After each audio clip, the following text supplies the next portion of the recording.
Hello everyone and welcome to this new lesson where we're going to be introducing our first control flow syntax at4. So why is at4 useful? Imagine that you have here several courses in a course list. We have here 3 courses currently. Remember that we are creating here 3 separate variables and assigning here the courses from our courses list. Our courses list contains up to 10 different courses. Now imagine that we would like to print them all out to the screen. So we would like to print not only these 3 courses that we see here, but we would like to print all of the courses here inside this array. How could we do this?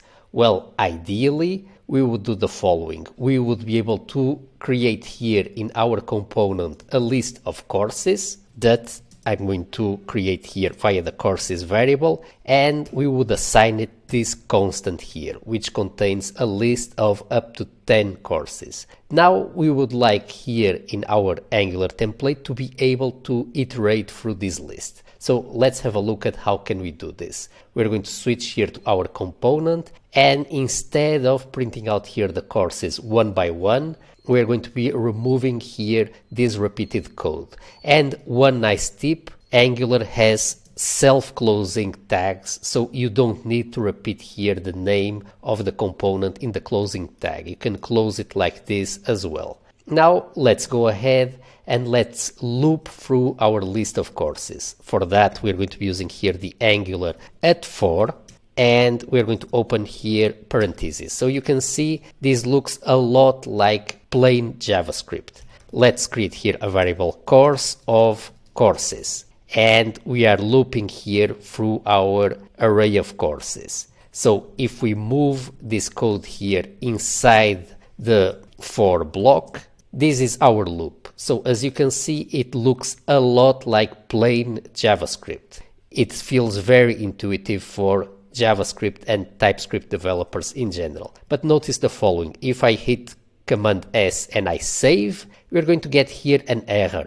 Now the error that you get here might be slightly different when you take the course, but right now it says like this: for loop must have a track expression. So what is this all about? Well, we are looping here through an array of courses, and Angular, whenever this courses array changes, wants to update the page in an optimal way. For example, if we add a new course to this list, Angular wants to be able to update our page just by appending the new course to the end of the list. Angular should not be able to re-render the whole list just to append a new course at the end of the list. So this is just one of many examples of the type of optimizations that Angular really wants to do whenever it's updating a list on a page. So in order to enable all those optimizations transparently by the at4 syntax, all you have to do is to provide to Angular a tracking function using here the track keyword.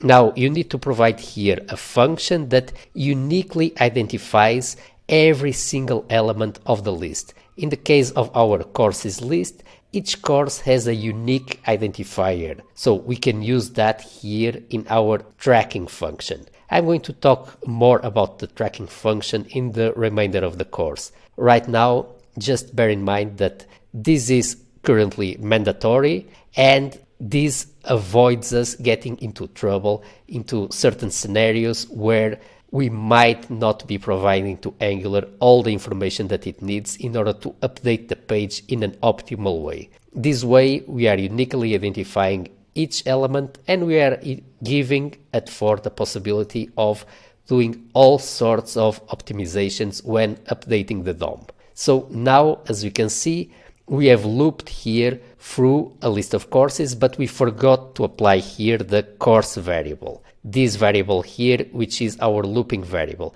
And now, as you can see, you have here a list of different courses being displayed here on our browser. Now, let's go ahead and let's move here to our component, we can go ahead and we can remove these variables. We no longer need them. We have here a much better way of looping through an array and doing something with the content of each of the elements of the array, which is the @for syntax. So this was just a quick introduction. In the next few lessons, I'm going to go over the multiple options that you have available here for the @for syntax, and we are also going to dive deeper here into the concept of a tracking function.